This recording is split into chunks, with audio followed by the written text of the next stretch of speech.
আচ্ছা, আমরা মোটামুটি সাইবার সুরক্ষা অধ্যাদেশ আইনে রয়েছে 2025-এর। তো এখানে আজকে আমরা কিছু সংক্ষিপ্ত গুরুত্বপূর্ণ কিছু বিষয় আপনাদের সাথে উপস্থাপন করবো, একটু সবার মনোযোগ দিন। এখানে আমরা 300, আপনাদের বিগত যে প্রশ্নগুলো দিয়েছি সেটা তো 360-র মতো, আজকে 367 থেকে 393 পর্যন্ত প্রশ্ন, অর্থাৎ সাইবার সুরক্ষার সকল প্রশ্ন এবং উত্তর সহ এখানে আছে। মোটামুটি ভাবে সহজ ভাষায় কিছু মোটামুটি খালি শুধু এখানের যে এগুলো আপনার সংক্ষিপ্ত প্রশ্নগুলো মেইন বই থেকে লিখছে, আরগুলো মোটামুটি ভাবে সবগুলো একটু সহজ ভাষায় বর্ণনা আছে, একটু যেভাবে ভালো লাগে আপনারা করে নেবেন। তো আমরা 392 দেখতে পাচ্ছি, সাইবার সুরক্ষা অধ্যাদেশ 2025 অনুযায়ী গুরুত্বপূর্ণ তথ্য পরিকাঠামো অর্থাৎ ক্রিটিক্যাল ইনফরমেশন ইনফ্রাস্ট্রাকচার, এই বলতে কি বোঝায়? গুরুত্বপূর্ণ তথ্য পরিকাঠামোটা কি? এটা আমরা এই যে 15তে পড়ছি, আবার 17তে আমরা গুরুত্বপূর্ণ পরিকাঠামো বেআইনি প্রবেশে পড়েছি।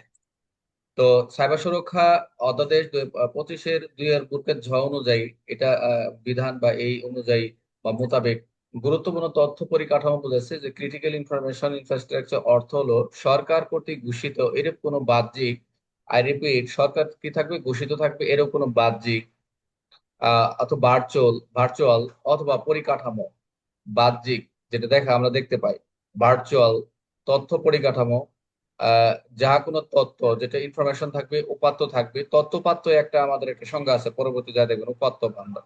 কোনো ডিজিটাল ইলেকট্রনিক তথ্য নিয়ে যায়, কোনো ইলেকট্রনিক তথ্য কি করবে, কন্ট্রোলিং করবে, একটা প্রসেসিং করবে, প্রক্রিয়াকরণ করবে, একটা সেভিং সঞ্চারণ করবে, সংরক্ষণ করবে, যা আহ, কোনোভাবে যদি ক্ষতিগ্রস্ত বা সংকটাপন্ন হলে এটা একটা নিরাপত্তা দিবে, জননিরাপত্তা, অর্থনৈতিক নিরাপত্তা, জনস্বাস্থ্য বা জাতীয় নিরাপত্তা, রাষ্ট্রীয় অখণ্ড সার্বভৌমত্বের উপর ক্ষতির প্রভাব পড়তে পারে। এই এই যাতে ক্ষতির হাত থেকে রক্ষা করতে গেলে এই যে তথ্যগুলো এখানে থাকবে, এটাই হচ্ছে গুরুত্ব তথ্যগুলো।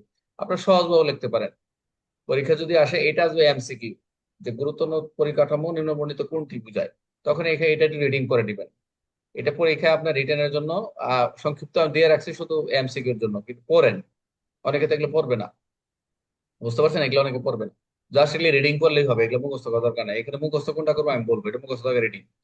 সাইবার সুরক্ষা দেশ, উপাত্ত ভান্ডার, এগুলো আপনার হচ্ছে এমসিকিউ, এগুলো রিটেনের আসবে না। এখানে 2-এর খতে আপনারা দেখবেন যে সাইবার সুরক্ষা দেশের 2025 অনুযায়ী 2-এর খ মোতাবেক উপাত্ত ভান্ডার অর্থ, যে উপাত্ত ভান্ডারটা কি?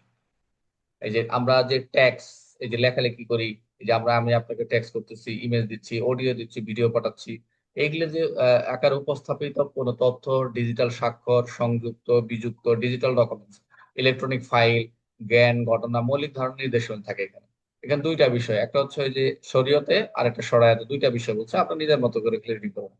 এটা কেমন যে উপাত্ত ভান্ডারে কি কি থাকবে, কোনো কম্পিউটার, ট্যাবলেট, ওই যে ট্যাবলেট বলছেন নাকি, এটা কি বলা হয়? হ্যাঁ, ট্যাবলেট। আচ্ছা, ট্যাব, ট্যাব আর কি, ট্যাব বলে স্মার্টফোন। Sir, tab. হ্যাঁ, tab, sir. Smartphone, digital wireless বা ইন্টারনেট অফ থিংস, আইওটি, এরকম কিছু device, computer system, computer network, এই এই এই যে বিষয় যেগুলো সে কানেক্টেড থাকে, নেটওয়ার্ক বা কৃত্রিম বুদ্ধিমত্তা সফটওয়্যার, যেটা কৃত্রিম বুদ্ধিমত্তা software, agent, large language model tool ইত্যাদি আনুষ্ঠানিক পদ্ধতি প্রস্তুত করা হইতেছে, হয়ে আছে। আর একটা বলছে কোন কম্পিউটারের মাধ্যমে সেটা কি করবে, ট্যাবলেট বা tab, smartphone, digital wireless computer system, এগুলোর সাথে কানেক্টেড কি সফটওয়্যার বা এগুলোর সাথে কি এই এই এই উদ্দেশ্যেই করা হয়েছে আর কি, উপাত্ত ভান্ডারের জন্য এগুলা। তখন এই যে আমার একটা একটা এটাও তো স্মার্টফোন, একটা এটাও তো একটা উপাত্ত ভান্ডারের একটা অংশ। আচ্ছা, 2-এর খ তো কত এখন। আরেকটা প্রশ্ন হচ্ছে গ্লোবাল থ্রেট ইন্টেলিজেন্স, এটা ইম্পর্টেন্ট, এটা একটু আপনার মুখস্থ করবেন এবং রিটেনের জন্য ভেরি ইম্পর্টেন্ট। যে গ্লোবাল থ্রেট ইন্টেলিজেন্সটা কি?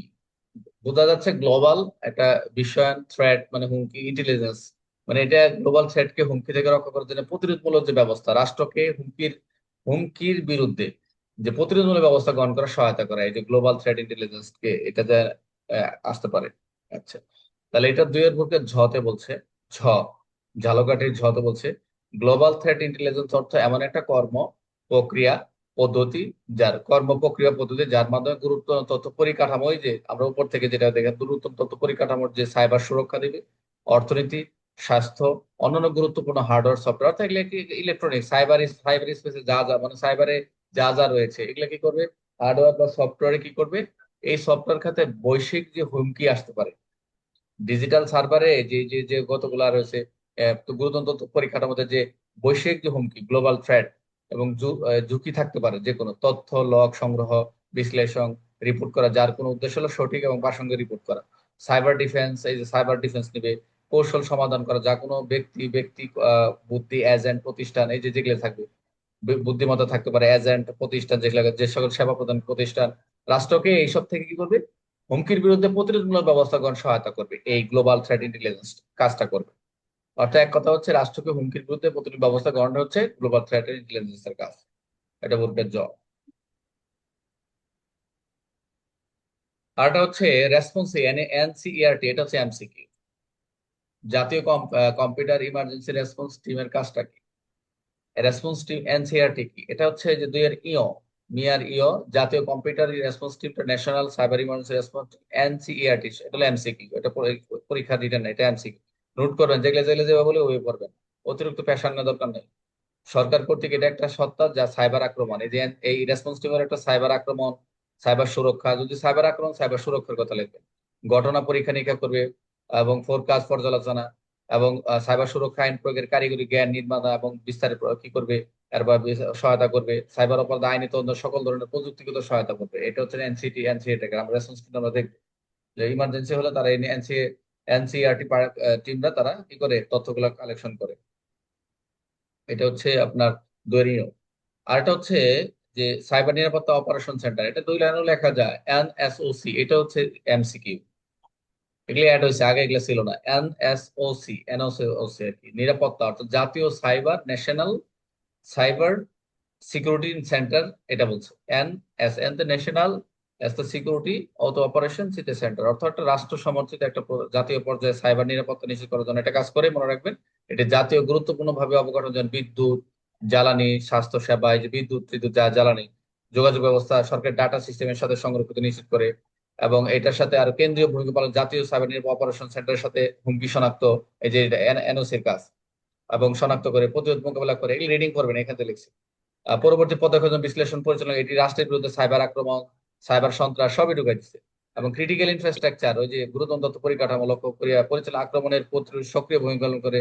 পাশাপাশি এটি একটি আন্তর্জাতিক সাইবার নিরাপত্তা অংশীদারের অংশীদারের নিরাপদ সহিত সমন্বয় সাধন করে, সাইবার নিরাপত্তা সচেতন প্রশিক্ষণ সহ বিভিন্ন সহায়তা করে। এছাড়া সাইবার নিরাপত্তার জন্য এটা কি করে, সচেতনতা, প্রশিক্ষণ সহ বিভিন্ন কার্যক্রম সহায়তা করে। আর তারপর হচ্ছে এটা একটা সেন্টার হিসেবে, নিয়ন্ত্রক হিসেবে কাজ করে, যে দেশের সকল সরকারি বেসরকারি সিকিউরিটি অপারেশন সেন্টারের মাধ্যমে এটা স্বীকৃতি প্রদান করে, যাতে সঠিকভাবে নিয়মাবলী এবং এর প্রবিধানগুলো, এর বিধিবিধানগুলোকে এটা সুরক্ষা নিশ্চিত করে। এবং জাতীয় পর্যায়ে এটা নিরাপত্তা অপারেশন সেন্টার দেশের সকল সিকিউরিটি অপারেশন সেন্টার এবং তদন্ত, এর মধ্যে কি কোঅর্ডিনেশন সাধনকারী হিসেবে কাজ করে, এবং তাদের সাফল্য সূচক কে, এই যে সাফল্য সূচক হিসেবে কে পারফরমেন্স ইন্ডিকেটর হিসেবে তদারকি করে। এই লাস্টের লাইনটা পড়বে, এইগুলো একটু রিডিং করে নেবেন, এটা মুখস্থ করার কিছু দরকার নেই। এগুলো রিডিং নিবেন, দরকার আছে কিছু কিছু, এগুলো যখন আপনার সাইবার সুরক্ষা আইনটা পড়বেন, এটা হচ্ছে আপনার বেসিক। কিছু কিছু এগুলো রিডিং করে গেলে মাথায় কিছু থাকবে, যে এই একটু একটু বেশি নেওয়া দরকার নেই। কথা বুঝতে পারছেন? কারণ এগুলো যদি না জান, আপনার সামনে যতই ভালো জানেন, যে একটা এমসিকিউ আসলে দেখবেন, ভালো জিনিস স্যার পড়াইছে, ভুল করছে। আচ্ছা, আর্ট ইম্পর্টেন্ট, এটা মুখস্থ করবেন সবাই। সাইবার সুরক্ষা 2025 সনে যৌন হয়রানিকে বলতে কি বোঝায়, এটা ইম্পর্টেন্ট। এটা একটু পরে নেবেন, এখানে এটা আমি পুরো আলোচনা করলাম না। এটা হচ্ছে এটা আলোচনা করলে আপনার ই আসবে, অর্থাৎ কি বলে এটাকে, একটা ক্রাইটেরিয়ার ভিতরে ফেলাবে, যে এটা এটা এটা বুলিং, সাইবার বুলিং আমি আলোচনা করতেছি, আপনাদের শিখাচ্ছি, সাইবার বুলিং শিখাচ্ছি। তো যাই হোক, এটা একটা, জি স্যার। এটা হচ্ছে বুঝে নেন, যে বারবার এই ধরনের ছবি যদি কোনো হয়রানি করে, কোনো পেশাগত বা প্রশাসনিক ভাবে কোনো অপব্যবহার করে কেউ, বা পেশাগত ভাবে হয়তো, ব্যবহার করে সাইবার স্পেসে কারো যদি এরকম একটা সংস্থাপন প্রস্তাব দেয়, এবং সাইবার স্পেসে যদি কোনো এরকম ছবি বা এরকম উপাদান, পর্নোগ্রাফিক উপাদান, এই যে আমরা যেগুলো পর্নোগ্রাফি নিয়ে পড়েছি, অনাকাঙ্ক্ষিত ভাবে প্রেরণ করে, কারো অনুমতি পেতে রেখে যদি কোনো ছবি প্রযুক্তির সহায়তা কোনো পর্নোগ্রাফিক উপাদানের উপাদান করে, এবং এটা এরকম যদি করে থাকে, তাহলে সাইবার স্পেসে সম্পর্ক প্রস্তাবে সাড়া প্রদান না করার কারণে হুমকি প্রদান। মানে এটা যদি, এটা ওখানে যদি দেন আপনারা, আমরা যদি আমাদের ফেসবুক, বিভিন্ন সোশ্যাল মিডিয়াতে যদি ছেড়ে দেয়, তাহলে এই এই যে 2025-এর যে 2-এর জ অনুযায়ী সেটা কি হবে, স্পেশে হুমকির মাধ্যমে যে সম্পর্ক স্থাপন প্রচেষ্টা, সেটা হলো গণ্য বলে গণ্য হবে, যেটা হলো সেক্সুয়াল হ্যারাসমেন্ট, আপনারা যেটা জানেন। আচ্ছা, আর একটা revenge porn, very very important, এটা মুখস্থ করবেন। এই দুই এর ঝ এবং রিভেন্স পর্ন, রিভেন্স পর্নটা মুখস্থ করবেন। যেটা হচ্ছে রিভেন্স পর্নটা হচ্ছে রিভেন্স পর্ন। এই যে পর্ন তো বুঝতেই আছেন, আমরা পর্নোগ্রাফির যে পর্নটা যে বলা হয়, অনুমতি ছাড়া কারো যদি ক্ষতি সাধন উদ্দেশ্যে কারো, অর্থাৎ পারমিশন ছাড়া যদি তারা কোনো অন্তরঙ্গ কোনো ব্যক্তিগত ছবি ভিডিও অনুরূপ প্রযুক্তির মাধ্যমে ছড়ে দেয় অনুমতি ছাড়া, হ্যাঁ, হ্যাঁ, এটা এটা এটা কিন্তু রিভেন্স পর্নে যাবে। একটা মনে রাখবেন, এটা মুখস্থ রাখবেন যে কারো ক্ষতি সাধনের উদ্দেশ্যে, মনে রাখবেন এভাবে, যে রিভেন্স পর্ন হলো কোনো ব্যক্তি অনুমতি ছাড়া ক্ষতি সাধন উদ্দেশ্যে অন্তরঙ্গ কোনো ব্যক্তিগত ছবি, পার্সোনাল পিকচার, ভিডিও, এগুলো যদি প্রযুক্তির মাধ্যমে যে কোনো সোশ্যাল মিডিয়া বা প্রযুক্তির মাধ্যমে ছেড়লে সেটা হচ্ছে সাইবার, সাইবার সুরক্ষা পদ্ধতি সে তুলে দেবে। সেক্সটর্শন কি, এটাও ভেরি ইম্পর্টেন্ট, দুই এর র। এটাও একটা প্রতারণা, যে ব্ল্যাকমেইল, আমরা ওই যে 25-এ যেটা পড়ছি, যে কোনো ব্যক্তির, এটাও একটা বিভিন্ন অন্তরঙ্গ কোন ব্যক্তিগত প্রাইভেট ছবি ভিডিও কোনো সংরক্ষণ প্রদর্শন হুমকি। এটা যদি কি হয়, কোনো সুবিধা নেওয়ার উদ্দেশ্যে, আমরা যেখানে যে কোনো সুবিধা পাওয়ার জন্য বলে ছেড়ে দিব, যদি না দেয় তাহলে এটা একটা একটা সেক্সটর্শন বলে গণ্য হয়। বুঝতে পারছেন? এটা একটু দেখবেন, এগুলো একটু মুখস্থ করবেন, এগুলো মুখস্থ করবেন যেটা বললাম। সাইবার স্পেস, এটা খুবই ইম্পর্টেন্ট একটা বিষয়, মুখস্থ করার দরকার নেই, জাস্ট রিডিং। সাইবার স্পেসটা কি, যা সাইবার, সাইবার ওয়ার্ল্ড একটা বিশাল সারা পৃথিবী, আমার কাছে মনে হয় সারা পৃথিবীর সাইবার ওয়ার্ল্ড। এটা একটা আন্তঃসংযোগ ডিজিটাল ডিভাইসের মাধ্যমে কি নেটওয়ার্কের মাধ্যমে ফিজিক্যাল ভার্চুয়াল জগৎ, যেখানে ইন্টারনেট, টেলিযোগাযোগ, কম্পিউটার নেটওয়ার্ক, ব্লক চেইন, কৃত্রিম এবং network block computing, IoT, social media ইত্যাদি ইত্যাদি। এটা ডাটা তৈরি করে, প্রেরণ করে, সংরক্ষণ করে বা ম্যানেজমেন্ট করে, এবং কৃত্রিমতা দ্বারা, এখন এআই এর যুগ চলে আসছে। এটা আবার এসওসি, এটা অপারেশন সেন্টার, দরকার নেই, মনিটরিং করে। এই যে যে সিকিউরিটি অপারেশন সেন্টার, এই যে যে সাইবার হুমকি শনাক্ত প্রতিরোধ করার জন্য এরা নেটওয়ার্কের ট্রাফিক এর মনিটরিং করে। এটা দরকার নেই, কৌশলগত এটা দরকার। এই হলো সংক্ষিপ্ত প্রশ্নগুলা। আর এখানে তো আপনারা 8 ধারাটা পড়াইছিলাম, ব্লক, অর্থাৎ সাইবার সুরক্ষিত দেশ তথ্য অপসারণ, ব্লক ও স্থানান্তর ক্ষমতা নিয়ে আলোচনা করব। এটা আমি আজকে লিঙ্কটা দিয়ে দিচ্ছি আপনাদেরকে, এই পুরো পিডিএফটা